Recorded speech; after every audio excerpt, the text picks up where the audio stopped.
Noosa is paradise. To have this tropical weather, the warm water. I kind of consider it like a sacred side of surfing. Blessing. We're blessed to have this, that's for sure. Yeah, it's just another cracking year. I mean, they always score good waves. Been pretty much postcard, walk down every morning. These are the best waves I've ever gotten to surf at Noosa. Some of the better surf we've had this year. It's just so much fun. It's definitely worth the entry fee. And yeah, it's just a really nice vibe. Really touched my heart. It's an amazing wave. It's the most perfect wave I've ever surfed. And it's been waves for 8 straight days. It's just as good as the first one could ever be.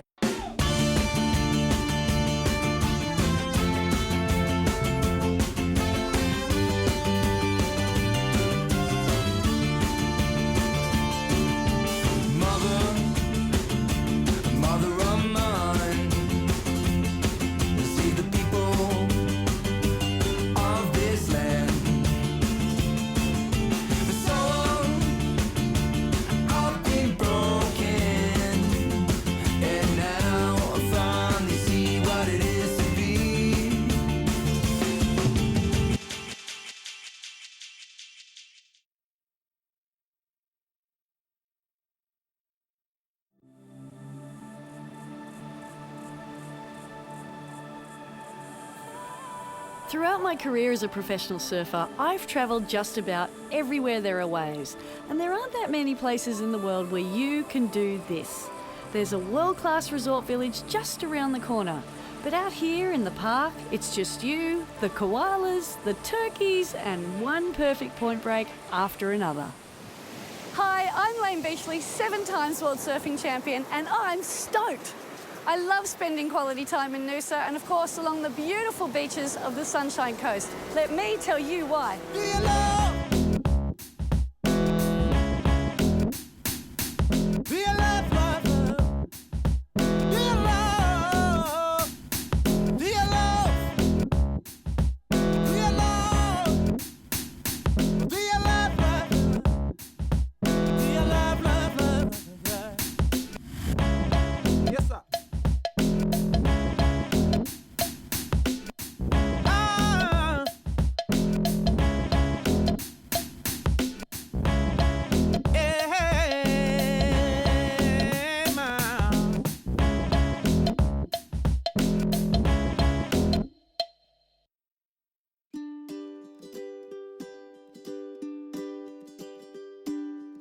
Surfers discovered the Sunshine Coast more than 50 years ago, when cresting every coastal hill was an adventure, because who knew what perfect lineup lay beyond it?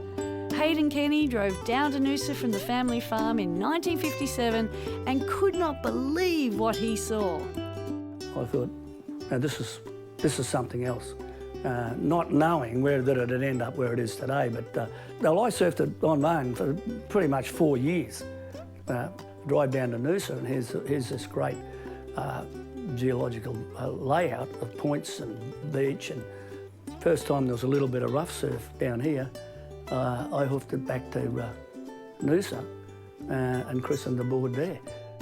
You know, as I said, if you want to claim to be first to surf a place, you better first establish that you had a board and when you had that board, so the dates and everything line up. And here's from the 26th of May in 1957, when I inquired about the availability of the board, the 19th of September 1957, and he's given me a letter from him to say that the board's ready and it can be air freighted by TAA for £2 5 shillings. That's $4.50. Air freight from Sydney to Brisbane for a surfboard. You can't even send a thong for that price now. And because then it arrived and I picked it up, and from that day on I started surfing it. So that was September 1957. Well, that is the photo of the surfboard, first surfboard in the state. There's the documentation to prove it. If someone can get something that precedes that, well then they can have the title. The thought of sharks was very prominent. The boards were buoyant, so you could knee paddle them, but it was a lonely existence, but that was overtaken, I think, just by the fact of what was on around you. You know, national park, all the trees come down to the ocean, and very little development as such. I tell you a story about Witzig. Was a bit of an ardent photographer and contributed to the magazines, and he was up there photoing Cooper and myself and I think Algie Grudd. And anyway, Cooper went over and to inquire about his camera, and he had a look at the camera, and he knew a bit about cameras, and he flicked the back open and just took the whole film out and exposed it, which he, you know, immediately exploded. He's given him back, and he said, "We don't want any photos. We don't want this." Well, you know, it did stop it momentarily, I suppose, but in the end, it got overrun.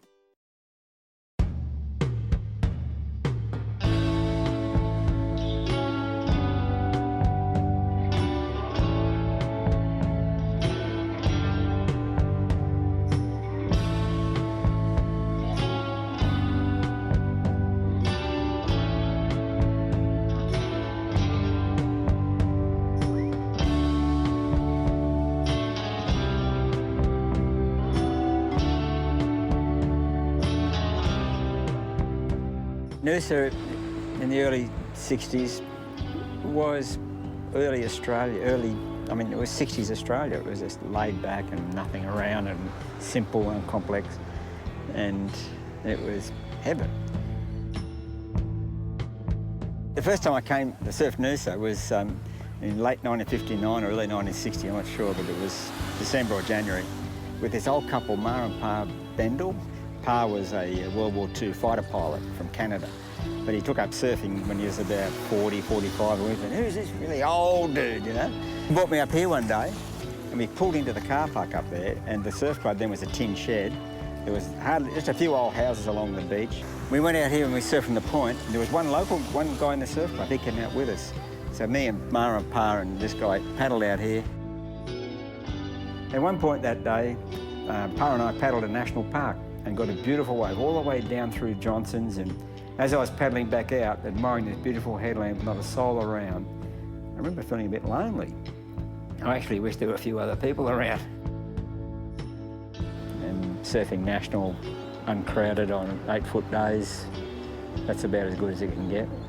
With 2 or 3 guys out and surfing, not for 5 or 6 hours, but for 8, 9 hours in the day, come in, drink some water, go back out again, drink water from the creek in the national park, and then race around and go off the ledge again and surf all day.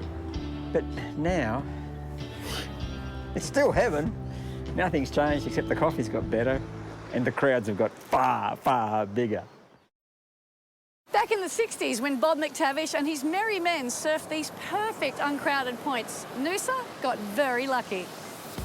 Within the community, there was a growing number of people who had come to live in an aquatic wonderland, a place of rocky bays, white sandy beaches, pristine waterways, and a magnificent coastal wilderness just across the river. They'd seen what happened on the Gold Coast, and they were prepared to fight to stop it happening here. People don't realise how close we've been to losing all of this. The developers have been at the gates on several occasions, but it's only been the strength of those people who are willing to stand up and fight for our coastline who prevented us from suffering the death of 1,000 McMansions. The battle to protect Noosa and the other great surf breaks off the Sunshine Coast is ongoing, and surfers and surfing have played a big part in showing the world why this unique coastline is worth the fight. In 2014, surfers of all stripes, from clubbies to hipsters, grommets to grandpas, got together to campaign for a Noosa National Surfing Reserve. The concept of a National Surfing Reserve is as much to remind ourselves, as it is the rest of the world, that these aren't our surf breaks, we just get to play on them for a while. And it's our duty of care to ensure that they're still around for future generations to enjoy.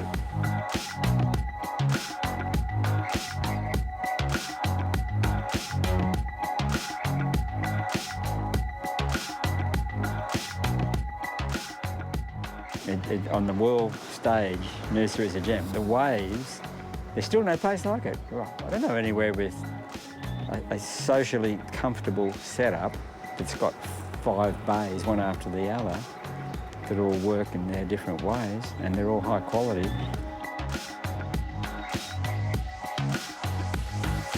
Since the early 1990s, one annual event has focused attention on Noosa's perfect waves. The Noosa Malibu Classic was just a weekend amateur longboard event when it started in 1992, but it grew really quickly, and we started to see the potential to do something more. We wanted to create a lifestyle festival that both celebrated surfing's rich history and its diversity. We called it the Noosa Festival of Surfing.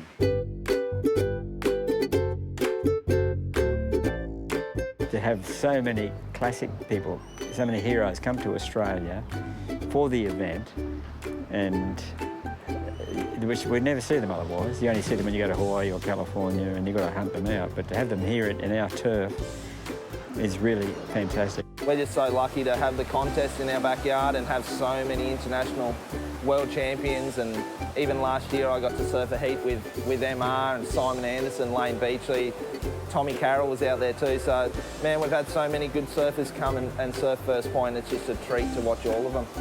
We were trying to create an awareness of surf culture and history, but there was a lot of carnival-style razzmatazz associated with it, and not everybody loved it.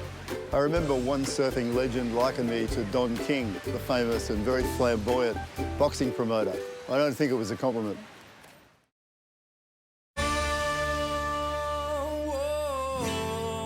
Now, with more than 600 competitors from more than a dozen countries around the world and a live webcast taking it into thousands of homes, the Noosa Festival of Surfing is the biggest surfing event in the world.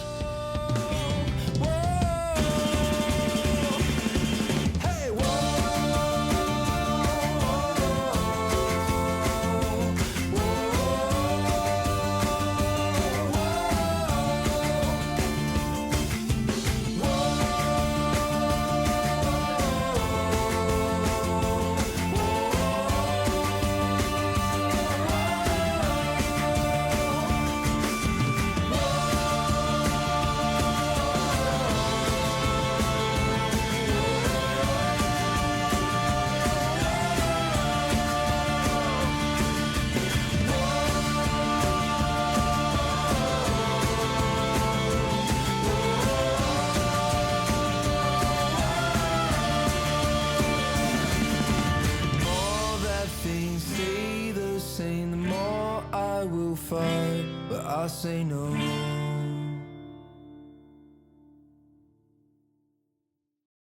A lot of people think Noosa is a paradise for longboarders and no one else. But in fact, these waves offer something for just about everyone.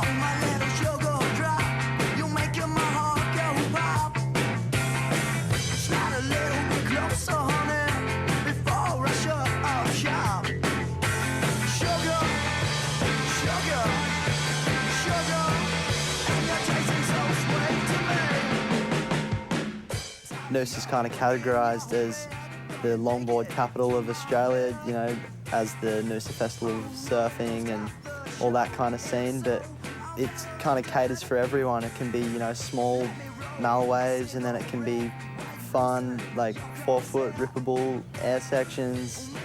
It does cater for everyone. We let the longboarders take over First Point, and then the shortboarders kind of move around to Tea Tree. And yeah, as a little grom growing up, I kind of started at First Point and made my way around the points, and Tea Tree is definitely my favourite, I think. There's a little part just around the rocks, and it's like a kind of slabby, barrely wave, and the local shortboarders kind of dominate that, which is cool.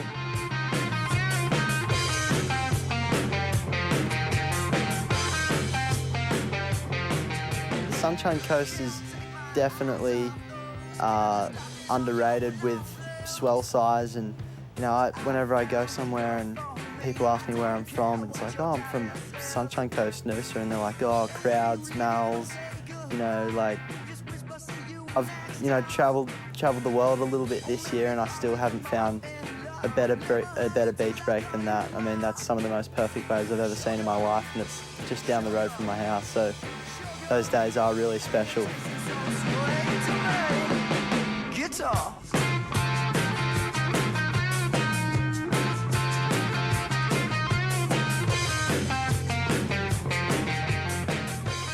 The point breaks cater for everyone, and we've got a lot of hidden kind of just amazing spots to surf. And you know, I think if people can time the right swell or something, they'll be blown away with the waves here.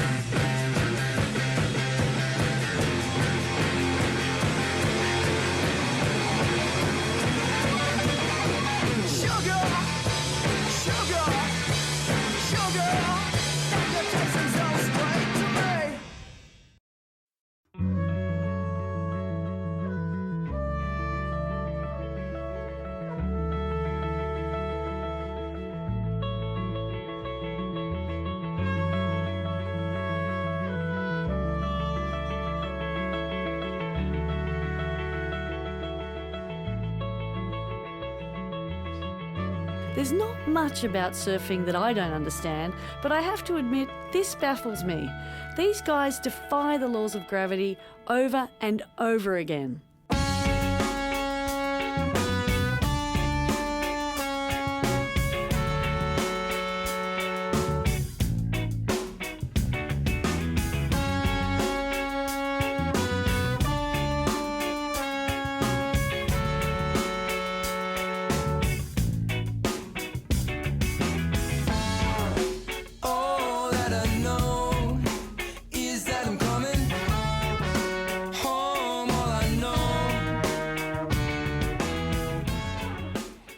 So beautiful to watch on a longboard. I've loved watching you at the Noosa Festival. You put on such an amazing show. But there's one thing that you make look really easy, and that's hanging 10. Now, I've surfed for a long time. I've surfed since I was 4 years old, and I cannot hang 10. I can hang 5, but I can't hang 10. So can you tell me, how do you hang 10? Hanging 10 is hard. You've got to get it in the right section. You've got to be going the right speed. The setup is really crucial. You pretty much got to set it up just before the section. You want to start cross-stepping before you get to the section. And it's normally like 4 steps, is a good amount of steps. And you get this amazing feeling of lift. Like your board actually lifts out of the water. And the tail's normally in the back of the wave. It'll be stuck, like hopefully it'll be stuck in the back of the wave so you can just sit there and hang 10. But it's one of those things, just trial and error, and practice makes perfect. And you want to start from the top of the wave and work your way down. So during a nose riding competition, it's all about having the toes over the nose for as long as possible. Is that right? How's it judged? Yeah, there's basically a line on your board, and both feet have got to be in front of the line. Right. And if you've got 1 foot wrapped around the nose, it's hang 5, and you've got 2, it's hang 10. And basically just stay there as long as you can, but you have to recover, you have to get back. So it doesn't count if you fall off. You just got to pick that moment to just to milk it as much as you can, but not overdo it. So it's all about completion, right? It's much like a barrel ride. If you don't come out, it doesn't count. Exactly. Right. It's exactly right. And then it's up to the judges' subjectivity as opposed to objectivity to determine how long you're on there. Do they time it? Yeah, we've got stopwatches, and there's people with binoculars. And yeah, it's quite an interesting side to it. It's really tricky to stay up there for so long.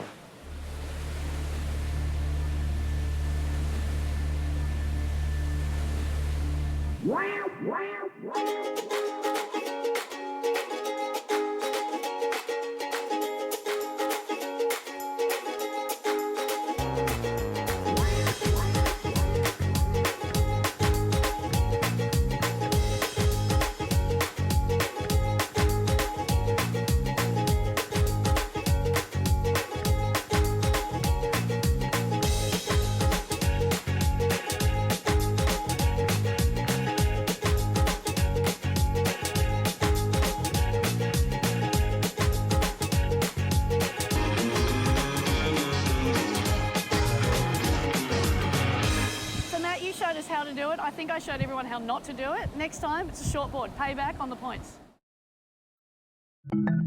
The modern surfboard has gone from 1 to 2 to 3 and now 4 or even more fins to create that extra edge on radical turns. But for some surfers, the most radical lines you can draw on a surfboard require no fins at all. These guys have gone back to the future.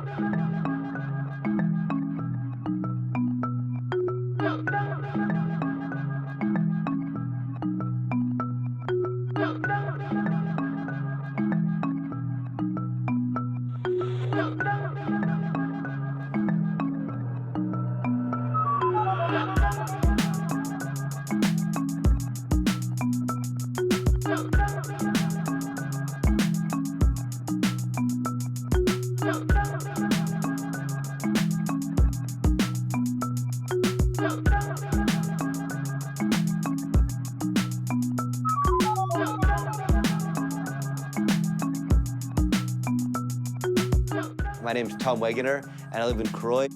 Almost everything I do here is wood, and I've got one of the few surfboard factories where there are no hazardous chemicals. The silly little shed here, 25 minutes from the beach, is where so much has happened, and even though we're in kind of a farming community out here, this is where a lot of really neat innovations have happened. Well, I saw boards like this in the Bishop Museum in Hawaii, and I said, wow, those things are amazing. So I came back and started making replicas, and it took several years to really understand what I was making and how the boards worked and the ancient dynamics. If you really work with the wave's energy more with a finless board, because the board is flexing into the wave, and it's a more intimate feeling with the wave. It's more difficult, far, far, far more difficult.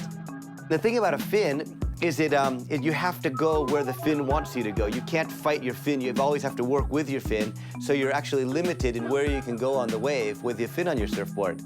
You take the fin off and you can go anywhere. All of a sudden you can hit the lip, you can slide sideways, you can go backwards. You're just riding a hovercraft rather than riding a car with 4 wheels where you actually have to kind of steer it.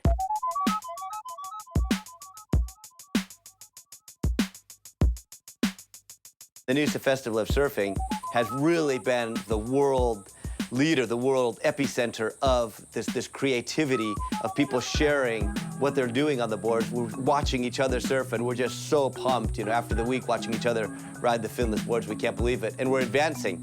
And what we see, we go, I never thought about doing that. We don't even have names for the maneuvers.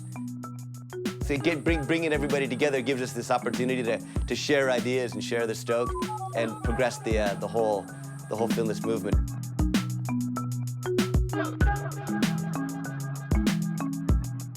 When you jump in the water with a green surfboard where there's no toxic chemicals involved and you're riding that board, there's something about it that's really appealing, and it's really, really friendly, really nice.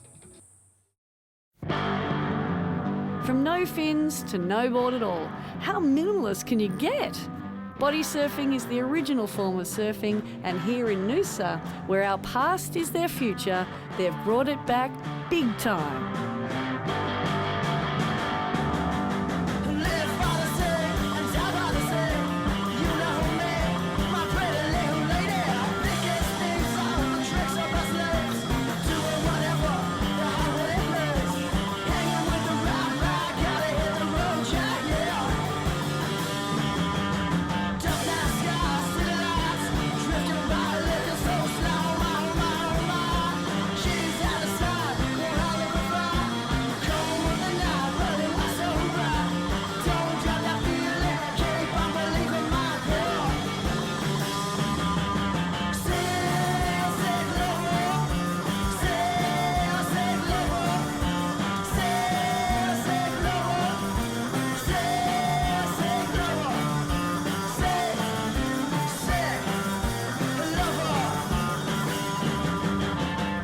This is a really challenging wave to body surf, and they're still getting super long rides, and these guys are such gifted athletes.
In 2014, the Noosa Festival decided to combine all these elements of surfing in one event: shortboard, longboard, finless and body surf. The idea was to take some of the best all-round surfers in the world to a remote location and let them shoot it out. It just so happened that one of the most beautiful coastal wilderness areas in the world is right on Noosa's doorstep. If you're a surfer and you see Noosa's 5-point breaks absolutely firing, you may never realise that the Sunshine Coast has a whole lot more to offer. There are amazing waves all the way up the coast from Caloundra. And over there, in the Kalula Wilderness, there's a whole hero experience going on.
It all started with Duke Kahanamoku and the Waikiki Beach Boys more than a century ago.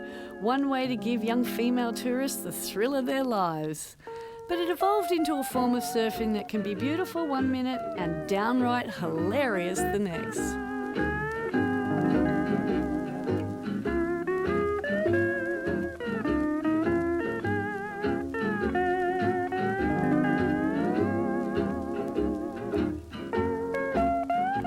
Now this is some information I probably don't really need to know, but Fred here is going to teach me how he picks up chicks at the beach.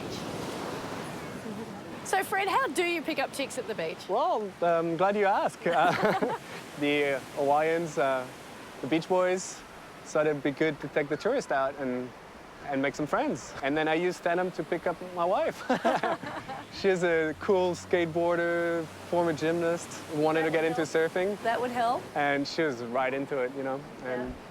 And yeah, that took us all over the world. I took her to California, and we're from France originally. And then Hawaii, and we landed on the shores of Australia and been living here the last 6 years. Well, it's a beautiful place that you live in. Are you Tandem just out here all the time? Yeah, when the wind is out of the north, we just go out here. Plenty of mellow waves here. Where's your favourite place to tandem surf? Just on the other side of the headland here, you've got Moffat Beach. Yeah. And I'd say it's probably our second favorite. Our favorite would have to be Noosa, and it's perfect right points. So tell me about the equipment, because it's really specialised for tandem surfing, isn't it? It's not like you can just paddle out on a regular longboard and expect to be able to handle it. If you go out on a regular longboard, you're going to struggle a bit. You're going to sink. Yeah, you need that a bit of extra length, extra thickness, and you can pick up the waves really early, and that gives you the extra time to stand up together. Is it a hard skill to acquire? You know, I'm a lifelong surfer, so going straight on a small wave on a big board isn't that hard, right? But what about the trust with your partner? But it's really hard on Lily, to be honest. She's doing 90% of the work. She makes me look good. She's the one who has to jump so I can follow through and hold her up there. And then she holds the position beautifully. And yeah, it's good for trust in a relationship. Have you ever had a really big disagreement? Oh yeah, all the time. What do you do? Just throw her over? No, she tries to be the captain on board, and sometimes I don't want her to be. But that's what women do. Yeah, it's a blessing. We don't do it every day. We surf shortboards. I ride a lot and longboards, and on the right day, this is fun. Right. Oh, well, good on you. It's a good way to share the waves together. I'd like for you to share with me how to get me up into one of those holes. Will you do that with me? Yeah, I think as a surfer and a former gymnast in a former life, I have the core strength, but whether I have the coordination... The timing, Timing and the coordination Yeah, is this little trick, it's like dancing. If you get a good lead, then you know what to do. Okay, well... I'll do my best. Unlike Lily, I will allow you to lead. Thank you.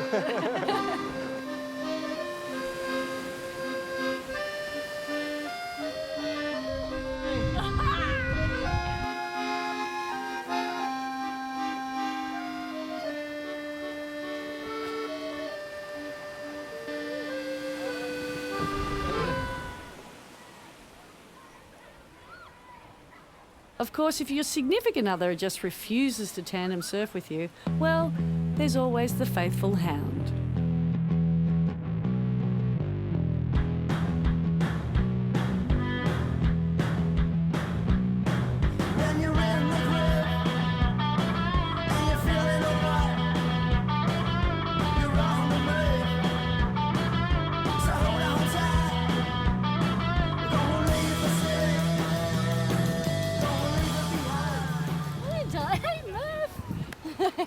Chris, professionals say don't work with animals or babies, but you've actually made a profession out of it. Where did dog surfing originate?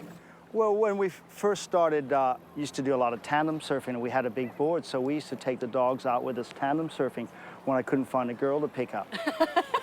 And so we've included dog surfing in the Noosa Festival of Surfing, and it's something you've been participating in a long time, and it's really, really popular. I mean, people flood to the beach to watch it. Why do you think it's so popular? Yeah, it makes me feel like a multiple world title winner with all the people on the beach. Makes you feel like a rock star. Yeah, like a rock star. I think why people come to the beach is because they love dogs and they love surfing. It's just such a simple, fun thing. The dogs seem to love it. Are there particular dogs that are made for this style of event, or just any dog, can any dog pick it up? Pretty much any dog can pick it up. It's better and easier, clearly, if you have a smaller dog. Of course. Most dogs that like the water will like jumping in, and it's getting them comfortable and safe with the waves. Best way to get started, Layne, is take your dog in the flat water and get comfortable with the flat water, with your stand-up paddle skills, and the dog gets comfortable. So can anyone do this? Well, I think so. So I'll be the crash test dummy, because I've never surfed with a dog before. Yeah. I've done some tandem surfing, I've done some stand-upping, so at least I may have a little bit of natural talent, but I'll see how I go with a dog. Chris told me that the dogs will not get off the board until he says jump, because he knows that the minute they do, it'll throw the board out from underneath you. Guess what happened?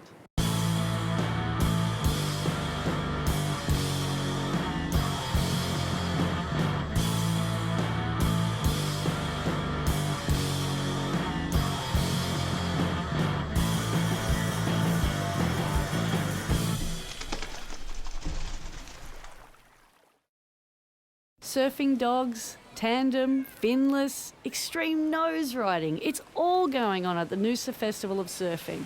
What'll they think of next?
When the sun sets in Noosa, the party just moves out of the waves and onto the sand.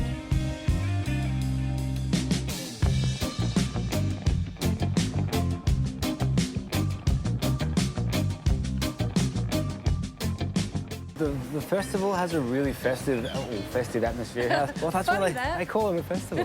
No, but it always feels really good. People are really happy, everyone's really relaxed, everyone's having a good time. They've just been in the water all day. There's gigs on the beach, on the sand, and the stage is set up right there on the waterfront. And then there's across the road, you sort of, once the beach stage closes up, we just come across to Cafe Le Monde and then just crank up here until late. So jam sessions at the cafe. Jam sessions at the cafe. They also have film nights here, so every year there's great surf films get screened.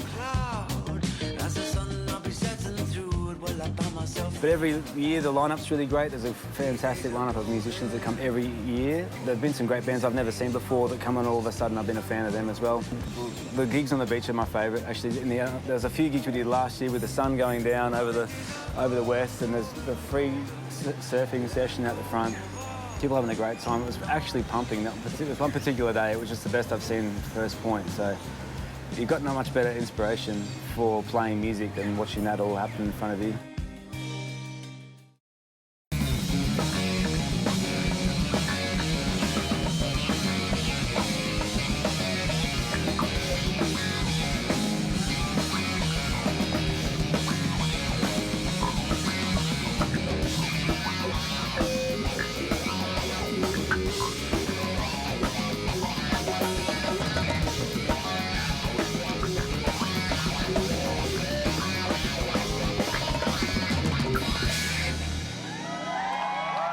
Thanks a lot.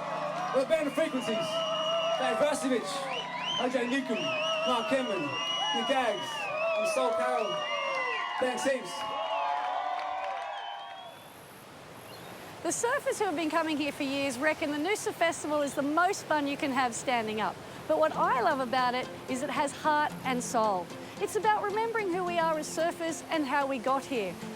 It's about respecting and appreciating the elders of the tribe. And it's about encouraging the Groms to embrace this wonderful lifestyle. But most importantly, it's about giving back. Blowing ember, dancing for late, draws us in, it calls our name to live the truth. Only live the truth. A step I take, a step I give to you, a step I wait, a step I live is true.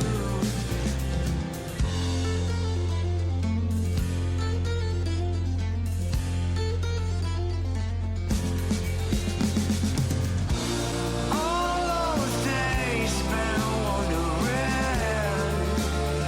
how it will all work out. Sometimes searching for why, only to be so close. I face the dawn's golden rays, red eastern sun, shadows falling far behind me. The search is over.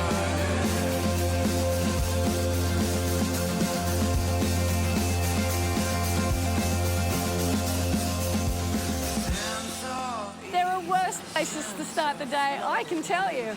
I love being on the sunny coast all year round, but I really love it in March when those coral sea swirls come streaming in.